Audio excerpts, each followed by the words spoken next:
Assalamualaikum warahmatullahi wabarakatuh. Kami dari kelompok 1 akan menjelaskan materi kami yaitu tentang teori penyebab kecelakaan kerja sebagai tugas dari mata kuliah investigasi dan pencegahan kecelakaan kerja. Teori penyebab kecelakaan kerja. Secara umum, terdapat dua teori penyebab kecelakaan kerja, yakni tindakan yang tidak aman atau substandard practice or unsafe act, dan kondisi yang tidak aman atau substandard condition. Tindakan yang tidak aman atau substandard practice or unsafe act merupakan tingkah laku atau perbuatan yang akan menyebabkan terjadinya kecelakaan kerja. Hal tersebut meliputi pengoperasian peralatan, bekerja dengan kecepatan yang salah, menggunakan alat rusak, posisi tubuh yang salah, dan perilaku yang buruk saat bekerja seperti mabuk, bercanda, maupun minum obat keras.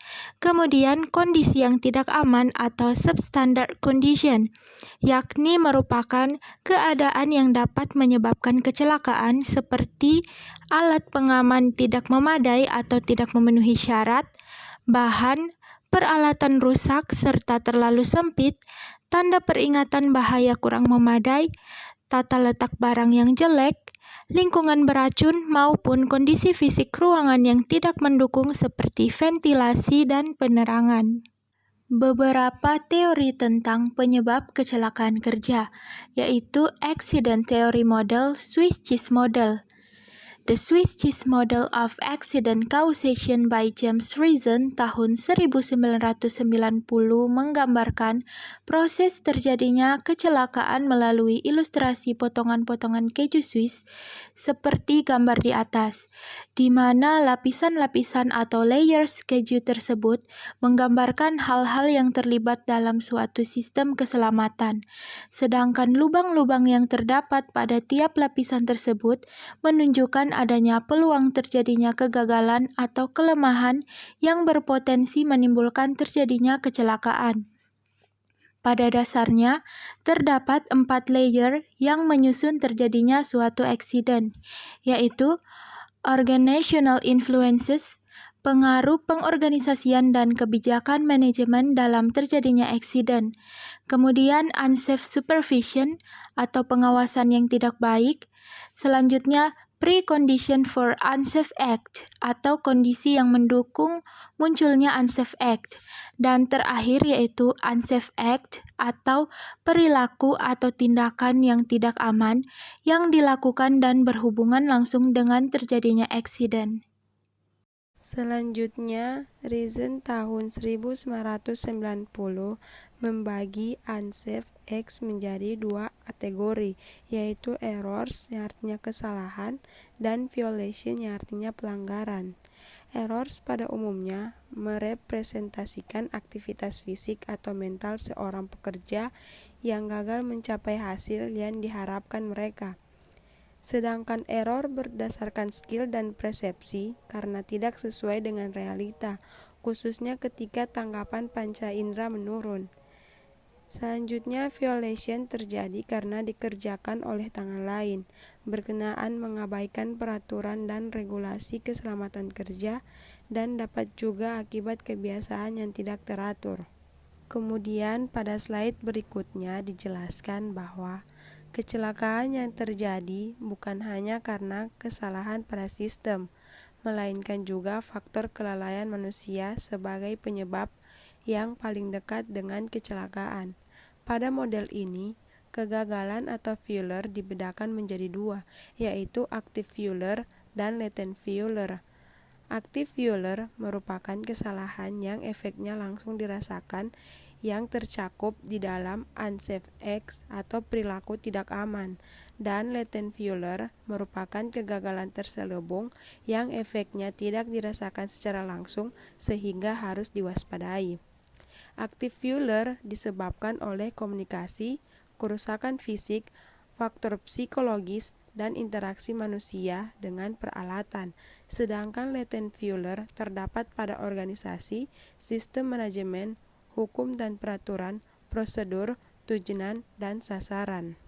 Selanjutnya yaitu hasil studi Cooper tahun 2001 mengindikasikan bahwa perusahaan dengan kecelakaan kerja yang rendah berada dengan perusahaan dengan kecelakaan yang tinggi, sebab mereka memiliki karakteristik organisasi, yaitu yang pertama, komitmen manajemen atasan yang kuat, kepemimpinan dan menjaga keselamatan. 2. Hubungan yang akrab dan komunikasi yang baik di antara level organisasi. 3.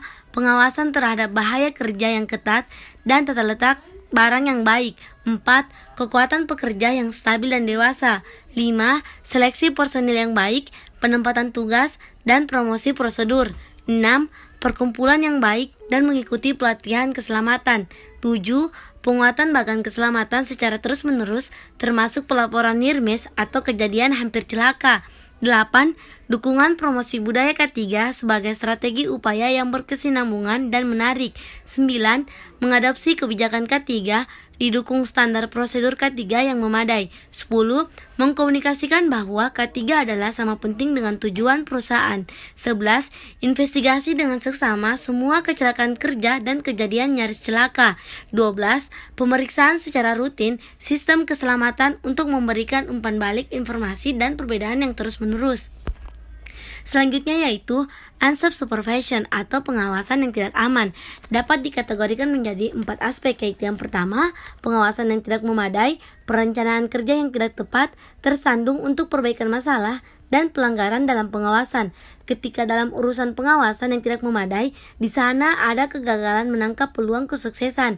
Untuk perencanaan kerja yang tidak tepat, orang biasanya melepaskan resiko. Saat tersandung untuk perbaikan masalah, di sana diketahui ada kondisi yang tidak aman, yang dibolehkan saja melanjutkan pekerjaan. Dan akhirnya, pelanggaran dalam pengawasan ketika di sana terjadi kesalahan dalam pengolahan modal usaha. Kondisi untuk tindakan yang berbahaya dikategorikan dalam 2 aspek, yakni substandard condition people dan substandard practice of people. Kondisi orang yang substandar terpengaruh mental yang merugikan, stres, dan kebiasaan buruk. Kondisi fisiologis atau sakit, keterbatasan fisik dan mental. Perbuatan orang yang substandar pada sisi yang lain mengacu pada manajemen sumber daya manusia atau koordinasi yang kurang baik di antara pekerja dan kesiapan perorangan atau ketika mereka tidak optimal dalam bekerja. Teori penyebab kecelakaan kerja yang kedua yaitu teori Heinrich Model. Teori Heinrich Model merupakan teori yang pertama dikemukakan oleh H.W. Heinrich yang terdapat dalam bukunya yang berjudul Industrial Accident Prevention yang dipublikasikan pada tahun 1931.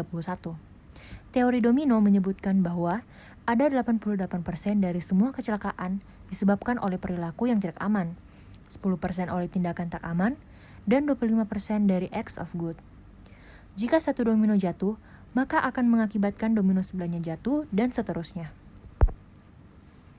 Anatomi kecelakaan menurut Heinrich tahun 1980. Yang pertama, ancestry and environment, yakni pada orang yang memiliki sifat tidak baik, misalnya keras kepala, yang diperoleh karena faktor keturunan, pengaruh lingkungan, dan pendidikan, dapat mengakibatkan seorang pekerja kurang hati-hati dan banyak membuat kesalahan. Yang kedua yaitu fault of person, merupakan rangkaian dari faktor keturunan dan lingkungan tersebut di atas yang menjurus pada tindakan yang salah dalam melakukan pekerjaan. Yang ketiga yaitu unsafe act and mechanical or physical hazard, tindakan yang berbahaya disertai bahaya mekanik dan fisik lain memudahkan terjadinya rangkaian berikutnya. Yang keempat yaitu accident, peristiwa kecelakaan yang menimpa pekerja, pada umumnya disertai dengan kerugian. Dan yang kelima yaitu injury, kecelakaan yang mengakibatkan cedera atau luka berat, kecacatan, dan bahkan kematian. Menurut Heinrich, kunci untuk mencegah kecelakaan adalah dengan menghilangkan tindakan tidak aman sebagai bagian ketiga dari 5 faktor penyebab kecelakaan seperti yang dijelaskan oleh rekan saya sebelumnya. Heinrich juga mengembangkan model yang berbentuk piramida untuk menjelaskan hubungan antara near miss kecelakaan atau hampir kecelakaan dengan cedera ringan dan besar. Heinrich menyebutkan bahwa untuk setiap kejadian near miss 30 akan ada 29 cedera ringan dan 1 cedera besar. Piramida ini merangkum pandangan Heinrich bahwa insiden near miss harus dicegah untuk menghilangkan kemungkinan mencapai tingkat yang lebih tinggi dalam piramida. Teori ini menjelaskan bahwa kecelakaan tidak dianggap sebagai nasib sial atau karena peristiwa kebetulan, tetapi ada penyebabnya yang dapat dicegah sebelumnya. Kelemahan teori ini adalah menggabungkan antara tindakan tidak aman dan bahaya mekanik atau fisik, sehingga tidak diperoleh gambaran yang jelas fokus pencegahan yang harus dilakukan agar suatu kecelakaan kerja tidak terjadi. Pada slide, di sini ada tertera teori Frank Beard dan Loftus Model. Frank Beard telah melakukan perbaikan terhadap teori Dominos-Heinrich yang digunakan untuk interaksi langsung antara keterlibatan dari manajemen yang terjadinya kecelakaan yang berakibat menurunkan produksi. Hal ini karena adanya ketidakberesan pengawasan serta manajemen dari setiap level yang mengarah sebagai dasar penyebab kecelakaan. Perbedaannya dengan teori Heinrich menekankan bahwa latar belakang serta kekurangan dari seseorang merupakan sebagai penyebab dari sebuah tindakan atau dari kondisi yang tidak aman. Sedangkan teori Frank Beard merupakan kecelakaan dan kerusakan alat yang diakibatkan kurangnya pengawasan. Lalu yang keempat, the ILC Loss Causation Model. Loss Causation Model berisi tentang petunjuk yang memudahkan penggunaannya untuk memahami bagaimana menemukan faktor penting dalam rangka mengendalikan meluasnya kecelakaan dan kerugian, termasuk persoalan manajemen. Frank Beard mengatakan bahwa dalam penerapan teori Heinrich terdapat kesalahan prinsipil. Orang terpaku pada pengambilan salah satu domino yang seolah-olah menanggulangi penyebab utama kecelakaan, yakni kondisi perbuatan tak aman. Tetapi mereka lupa untuk menelusuri yang mengakibatkan kecelakaan. Beard tahun 1990. Baik, selanjutnya di sini menurut Frank Beard, an accident is undesired event that result in physical harm to a person or damage to a property. It is usually the result of a contact with a source of energy like kinetic, electrical, chemical, etc. Nah, berdasarkan dari definisi ini, kita dapat mengambil kesimpulan bahwa kecelakaan terjadi karena adanya kontak dengan suatu sumber energi seperti mekanis, kimia kinetis, dan fisik yang dapat mengakibatkan cedera pada manusia, alat, maupun lingkungan, menurut Beard tahun 1990. Namun, dalam teori ini, secara umum Beard tetap menyatakan bahwa ada dua sebab terjadi kecelakaan kerja, yaitu penyebab dasar yang terdiri dari faktor manusia atau pribadi dari pekerja, dan faktor kerja atau lingkungan, serta penyebab langsung yaitu tindakan tidak aman dan kondisi tidak aman.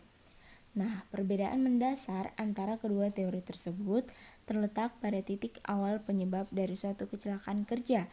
Pada teori domino, dijelaskan bahwa titik awal terjadinya kecelakaan terletak pada kondisi kerja, sedangkan dalam Loss Causation Model, Beard menjelaskan lebih spesifik bahwa kondisi kerja tersebut dipengaruhi juga oleh lemahnya kontrol dari pihak manajemen. Loss Causation Model memberikan peluang untuk mengkaji setiap kecelakaan kerja sampai pada pihak manajemen. Adapun penjelasan dari Loss Causation Model, lemahnya pengendalian dari pihak manajemen, lack of control. Salah satu fungsi dari manajemen adalah melakukan kontrol. Ada 3 faktor yang menyebabkan K3 kurang baik. Standar program kurang tepat dan kurang dalam pemenuhan standar tersebut, serta pelaksanaan standar tidak tepat. Program manajemen tentang K3 meliputi kepemimpinan dan administrasinya, manajemen K3 terpadu, pengawasan, analisis pekerjaan dan prosedural, penelitian dan analisis pekerjaan, latihan bagi tenaga kerja, pelayanan kesehatan kerja, penyediaan APD, peningkatan kesadaran terhadap K3, sistem pemeriksaan, pelaporan, dan pendataan atau sumber. Lanjut pada slide 18, ada sebab dasar. Sebab dasar dalam model ini dibagi menjadi 2, yaitu faktor pribadi dan faktor kerja. Hal-hal yang termasuk dalam faktor pribadi adalah kemampuan fisik atau fisiologi yang terbatas, ketidakmampuan atau psikologi, stres fisik atau mental, kurang pengetahuan, kurang keterampilan, dan motivasi yang tepat. Sedangkan faktor kerja meliputi tidak memadainya kepemimpinan atau supervisor, tidak memadainya rekayasa engineering, tidak memadainya proses pembelian, tidak memadainya proses pemeliharaan dan perawatan, tidak memadainya peralatan dan perkakas, tidak memadainya standar kerja kerusakan, atau retak akibat pemakaian dalam waktu yang lama, penyalahgunaan atau salah pakai. Komponen dalam penyebab langsung dibagi menjadi dua, yaitu tindakan tidak aman dan kondisi tidak aman. Tindakan yang tidak aman adalah tindakan tenaga kerja yang menyimpang dari prosedur atau cara wajar atau benar menurut persetujuan bersama, sehingga tindakan tersebut mengandung bahaya, misalnya berdiri di bawah barang yang diangkat oleh kren. Sedangkan kondisi tidak aman adalah kondisi apa saja, baik fisik, mekanis, kimiawi, ataupun biologis, yang berbahaya yang dapat menimbulkan kecelakaan kerja. Misalnya, sinar las yang tidak terlindungi, sumber radioaktif, bahan mudah terbakar yang berada di dekat sumber api, dan lain-lain. Bagian D, yaitu insiden. Insiden adalah peristiwa yang tidak diinginkan, yang mempunyai potensi untuk menimbulkan kerugian. Insiden merupakan bentuk kecelakaan atau situasi yang tidak serta-merta mengakibatkan cedera untuk orang. Istilah insiden dapat diartikan sebagai sebuah peristiwa yang tidak diinginkan, dapat mengakibatkan kehilangan, atau sebuah peristiwa yang tidak diinginkan yang dapat menurunkan efisiensi dan operasi bisnis. Kerugian adalah dampak atau efek negatif yang tidak dan ditanggung oleh seseorang atau suatu organisasi akibat terjadinya suatu peristiwa, misalnya kecelakaan kerja. Kecelakaan kerja menimbulkan kerugian baik pada pekerja, peralatan dan mesin maupun proses kerja. Selanjutnya, Human Factors Theory of Accident Causation.